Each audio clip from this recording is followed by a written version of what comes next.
Welcome to the relationship theory, everyone. Here we take thoughts in, we break them down, we build them up, and we play them out. Today, we'll be talking about the power of non-reactivity.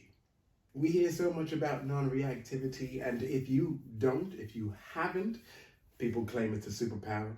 People claim it's mastery over your emotions, mastery over your feelings.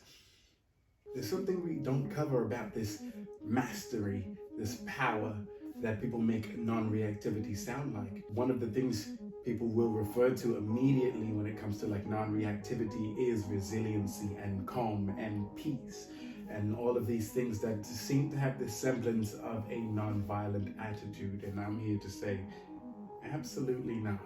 Because non-reactivity is a state of mind. It's the state of mind you use when you want to access information as it is, with no interruption and no positivity or negativity attached to what's happening or to whatever you're listening to. And the reason why this is important, because this is, first and foremost, it's a leadership quality.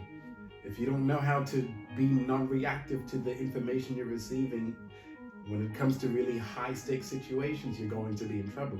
People need to look to you if they need help and information, especially about something that they believe is top priority to them. And if you can handle it, that's why they're giving it to you. If you react like you cannot handle it, they wouldn't give it to you. They wouldn't come to you. Reacting at all is what looks like you're not able to help someone. People think that helping you has to do with connecting with them on the way that they believe something is. Like if they think something is terrible and it's so hard and it's so difficult, and all of this outpouring in this bodily movement to try to express just how impossible something might seem, that people think that by relating to those feelings about how impossible something is, they think that that's helping you. They think it's helping you because what they want to convey to you is, at least you're not alone in the feeling that nothing can change about this terrible situation that you have. That's not life, though. That's not life. What you have is someone invalidating the reality of your situation. What you have is someone who is supporting their own reality over yours. That's what's really happening. They're not in cohorts with you at all. That's not your companion. That's not your friend. I'm sorry to say, but it's not your friend. It's just not. How do I know? I don't. What I do know is that if someone was to help you, what they understand about your situation is that there's a piece of information that you're missing. That's the reason why they're not being as reactive to the thing that you think is just so terrible. But that's the whole point. Again, non-reactivity is a coin. It's a coin. It's a piece. It's a concept that leadership carries with it. Because you're more concerned with what can we do about this thing? Can we move it forward? Can we leave it alone? Can it stay right there and everyone back away from it? It's a bomb. It's about to explode. What do we figure out what to do with this thing?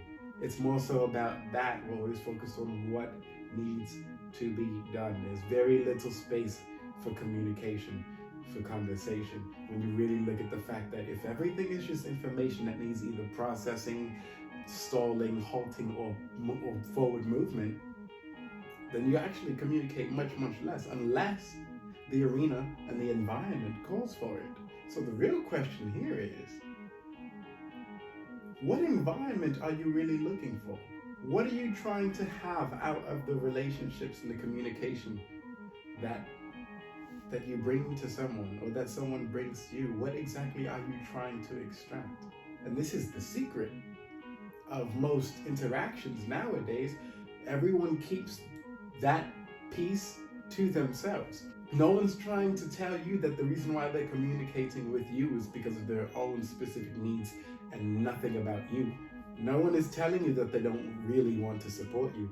They're just talking to you and then taking whatever they need from you and then saying it was a good day. That's what's happening most of the time. And when they don't practice non-reactivity with you and to help you with your situation or your feelings or your emotions. All they're doing is taking from you. It's a lose-lose situation, even if the other person is gaining. I mean, you cannot just go around thinking that you're just going to take and extract from every single person, reacting to each and every one of them, splitting yourself off into different characters, playing different roles for different people all over town who don't even really know you, but all you're doing is absorbing and draining from them. You're going to be found out eventually. The power of non-reactivity is not just this resilient, calm, peaceful identity.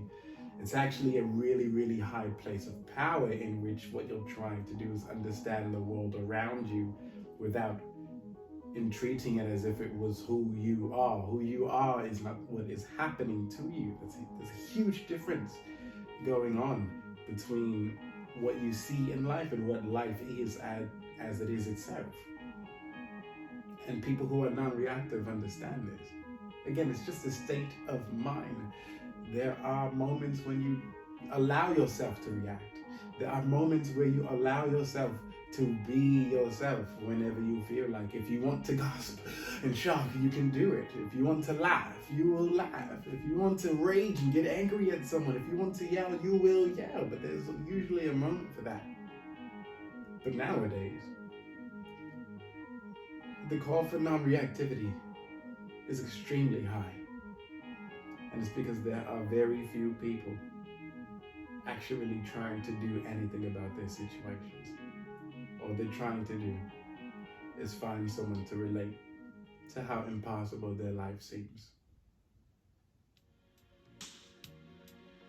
This is going to be the episode of The Relationship Theory.